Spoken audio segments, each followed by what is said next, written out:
there's the world that we're conditioned by, and then there's the world that we test our conditions against, and then there's the world that we build for ourselves afterwards.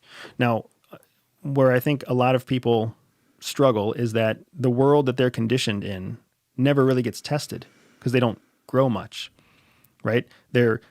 Take my hometown, Enola, Pennsylvania. There's a lot of people who go to high school in Enola, Pennsylvania, and then they graduate high school in Enola, Pennsylvania, and then maybe they go to a local school in Harrisburg, Pennsylvania, right? 30 miles away. That's not really a good test bed to test all of your original conditioning. No. So then they go to school there, and maybe they get a job there. And when they get a job, when they're working age, 22, 23, 24 years old, and they get their professional job out of college, maybe they stay in Enola, Pennsylvania, or they go to Mechanicsburg, or they go to Camp Hill, or they go, wherever. They go somewhere else, also within about a 30-mile distance. You're not challenging the conditions that you were raised in.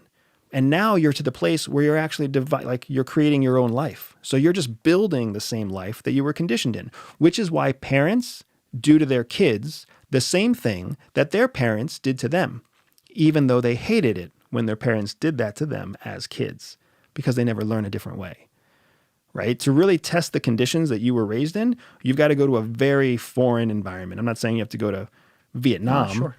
You have to go somewhere different. Yeah, get out of Harrisburg, go to Chicago. Yeah. How does your conditioning hold up there? Go to Dallas. How does your conditioning hold up there? So one of the things that's great about the military is the military takes us from all different backgrounds, and then what do?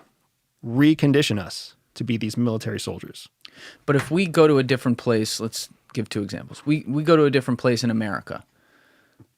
America's way different across the board because it's a free place, right? There's all different cultures, ideas. People can say what they want, do what they want, hang out with who they want. Then it's self-explanatory. We go to another country, whether it's dictatorial or not, it's just different environment, right. Totally different foreign place. But a lot of these places where you were that you've seen around the world, countries, what it seems to me, and correct me if I'm wrong here, is that, I'll use an example even. If I'm from Pakistan, yes, there's obviously a lot of different tribes, there's different small cultural norms, but the overall attitude and type of person is a lot more similar than it would be across the spectrum, say, in like America. So when you go to these, I'm trying to make sense of this, when you go to some of these other places, and when you went there with the CIA, you're getting your own experience because you are putting yourself in a whole new environment and learning about these customs you talked about with other people.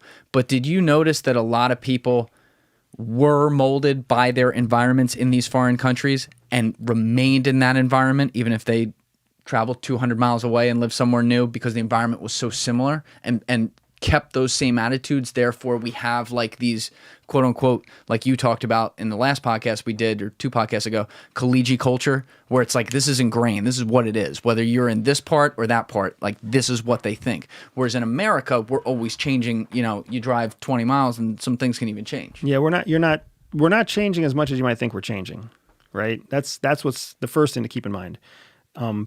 So yes, to a certain extent, you find that no matter where you go, there are people who remain fairly homogeneous to their original conditioning. What we care about at CIA, though, is usually we care about decision makers. We're looking for senior people in the government. We're looking for senior people in the military, senior people in business and enterprise. Whenever you get to people who are that successful, they've gone through the full life cycle already. They had their conditioning, they challenged it against the outside world, and then they built a life for themselves. Mm.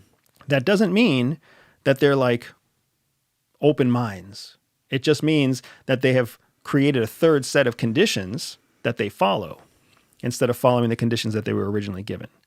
So what we learn to do at the agency is we learn how to hack into the minds of intelligent, successful people.